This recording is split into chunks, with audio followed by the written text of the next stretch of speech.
பொன்னியின் செல்வன், சிரிப்பும் கொதிப்பும். அப்போ சேனாதிபதியை யாரை நியமிச்சிருக்காங்க? இளவரசர் நியமிச்சிருக்காங்க. அப்போ இந்த இந்த இந்த அளவுக்கு ஒரு பழக்கத்தை மாற்றிருக்காங்க. அவர் என்ன செய்கிறாரு? எட்டல மண்டலத்தின் மீதும் வேங்கி நாட்டு மீதும் படையெடுத்து போல காஞ்சிபுரத்தில் உட்காந்துக்கிட்டு என்ன பொன் மாளிகை கட்டிக்கிட்டு இருக்கார்.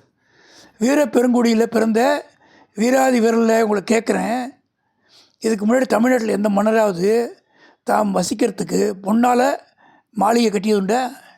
உலகமெங்கும் புகழ் பரப்பி இப்போது கைலாசவாசியாக இருக்கும்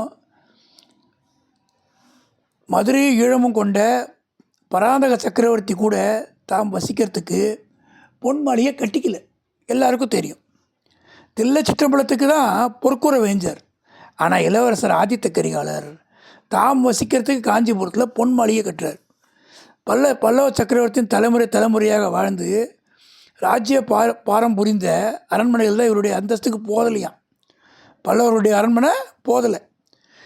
பொன் இழைத்த அரண்மனை கட்டுறார். ரத்தனங்களையும் வைடூரங்களையும் பொன் மாளிகை சோர்களில் பதிக்கிறார். கங்கப்பாடி, நுளம்பப்பாடி, குடகு இந்த நாடுகளில் ஜெயிச்சது கொண்டாந்த பொருளில் ஒரு செப்பு காசாவது தலைநகரத்து பொக்கிஷத்துக்கு வந்திருக்கா பாருங்கள். ஒரு செப்பு காசு வரல. ஐயா, பொன் மாளிகை கட்டி முடிச்சிட்டாங்களா?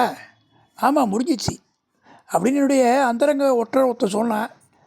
அத்தோட சுந்தர சோழ மன்னருக்கு அவருடைய அருமை மூத்த புதல்வர்கிட்டேருந்து கடிதங்கள்லாம் வருது. புதுசாக நிர்மாணத்துக்கு பொன்மலையில் சுந்தர சோழர் தங்கணும் அப்படின்னு கேட்டு. மகாராஜா காஞ்சிக்கு போகிறாரா அப்படின்னு ஒருத்தர் கவலை திரும்பிய குரலில் கேட்டார். அந்த கவலைலாம் உனக்கு வேணாம்ப்பா, பழவேற்றை பேச ஆரம்பித்தார். அப்படி ஒன்றும் நேராமல் நான் பார்த்துக்குவேன். தஞ்சை கோட்டை காவலாகிய என் சகோதரன் இருக்கான். 2 பேரும் இருக்கும்போது சின்ன பழவேட்டை அனுமதி இல்லாமல் தஞ்சாவூர்லேருந்து யாரும் வெளிலையும் போக முடியாது, உள்ளே யாரும் போக முடியாது. உங்களுக்கு தெரியும். ஓலை கொடுக்க வந்தாங்க. அவங்கெல்லாம் 2-3 தடவை பிடிச்சாச்சு. என்ன, வாழ்க பழவேட்டியர், வாழ்க பழவேட்டியர் மன்னர், சாணக்கிய தந்திரம் வாழ்க வாழ்க, வீரம் வாழ்கன்னு கோஷம் விழுந்தது. இன்னும் கேளுங்க, பேசிக்கிட்டே இருக்கேன்ல, அதுக்குள்ளே சத்தம் வேண்டாம். பட்டத்தில் வருஷம் செய்யும் காரியங்கள்லாம் காட்டிலையும் ஈழப்போர் நடக்கிறதெல்லாம் அருள்மொழி தேவர் செய்கிறதெல்லாம் சொல்கிறேன் கேளுங்க.